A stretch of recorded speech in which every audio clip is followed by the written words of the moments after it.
So, Lydia, we're here today to talk about the wonderful excerpts of your dad. Why don't you tell the people a little bit about your dad and what he did? Okay, my father was James Son Copeland. He played for the Negro Baseball League here in Bradenton, Florida. The name of the team was the Bradenton Nine Devils, originally the Bradenton Aces. And the way they got the name, the Nine Devils, because they had 9 straight wins. Daddy played up until the 50s here, and he and 3 others were drafted by the Borger Gassers in Texas. Oh, wow. And they were the first black to be drafted by this team ever.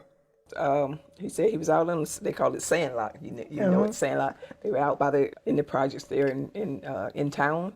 And some of the coaches saw him playing, and they said, "This man can hit it. He's so fast." So they asked him to come try out for the team, and he tried out for the team, and he made it at 13. Wow. Yeah, because the league was from 37 to, I want to say, 56. So that's how he got started.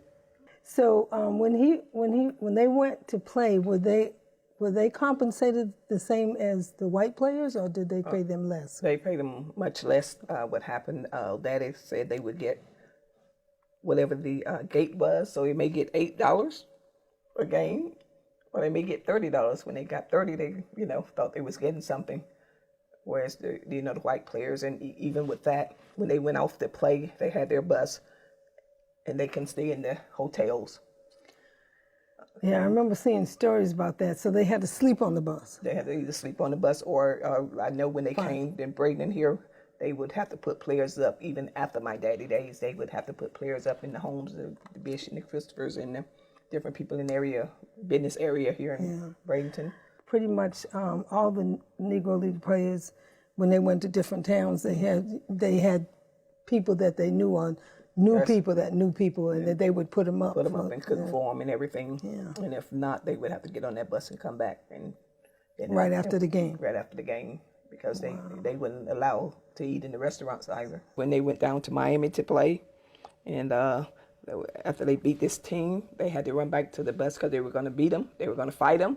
So they had to hop on the bus and told the man, "Now you can have that bus running. So when we get off this field, we could get out of here." And they had to get out. And that's the other thing, the gas. They couldn't stop them for to get gas. to get back home. I never thought about that. And they couldn't stop at the station. And I-75 was not there then. Right. So they had to come down 27th onto 64 and back home. Wow. But yeah. They used to play 75 games a year. Wow. That was a lot of games, yeah. That's a lot of traveling. Yeah. Yeah, especially on a bus, no air conditioning, and hopefully it'll make it, Wow. But yeah, he 75, I do remember that. Wow. A year. So like I said, they could play with the best of them, and if given the opportunity, I think that's what they were scared of. Yeah, I think so. They were so good. Yeah. They were so good. And where you got Buck O'Neill?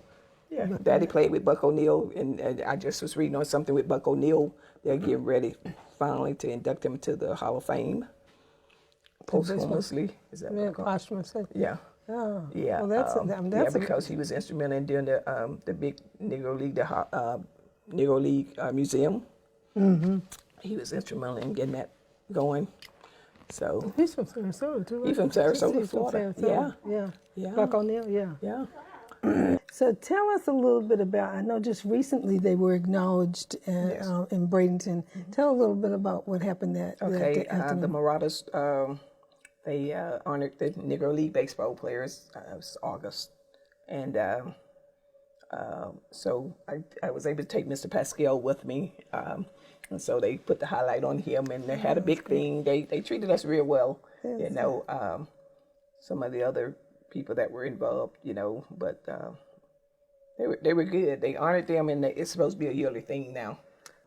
It's amazing, again, what we've had to endure even just to play baseball, you know. But and they had some really good players. I know they Yes, did, yes. and they could have done it. Played with the Everything. best of them. Yeah, and they used to compare my daddy now to the Hank Aaron, although he was much older. But they say he had the wrist like Hank Aaron, and he was so fast, you know. And then they had a lot of great players, and now they're coming. And I guess, unfortunately, but fortunately, just this year, they are recognizing our Negro League players, and they're recognizing them, and now they're going to get compensated.